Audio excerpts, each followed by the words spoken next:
Living on the 12th floor wasn't bad. The view over the busy city was pleasant to look at. The only problem was those elevators. I have bad sinews, you see, and the pressure of desiccating quickly gives me headaches. But it passes, so it's an easy sacrifice. I waited for the elevator to arrive on my floor. It always takes a while.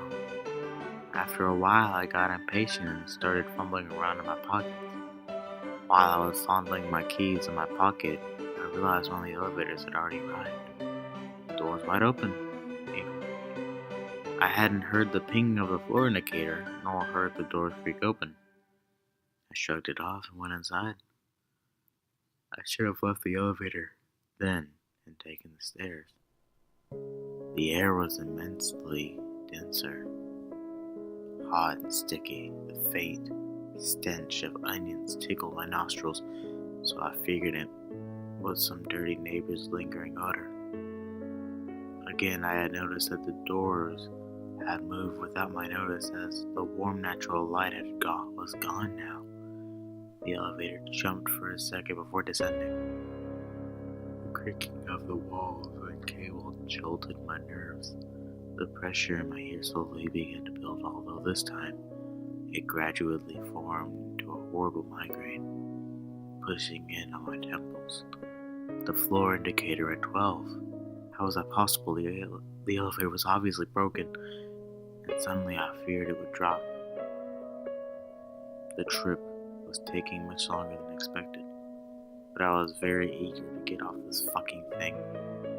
But it kept rattling as it went further and further down.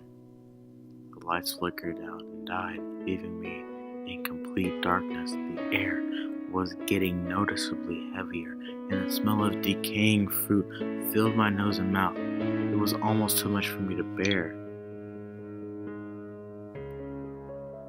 I began to cough and gag. I needed to escape. I began banging on the wall, shouting, screaming for help, and nothing, no reply.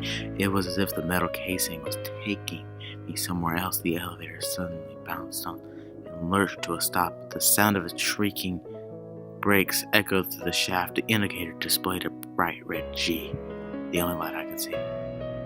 How long did it take? Doesn't matter, at least I'm about to get out. The door shuddered and creaked open.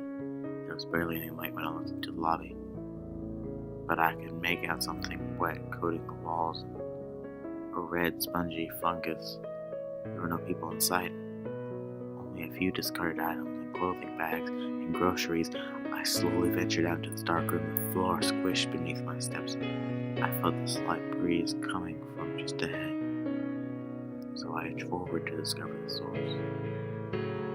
I could just make out a large black hole in the center of the module, emanating from the gaping maw of the heavy sound of something breathing. Something behind me clicked. I spun around to see a mug rolling on the table, and what looked like a pale foot disappeared from the doorway into the doorway. White tapping all around me. Wherever I am not alone.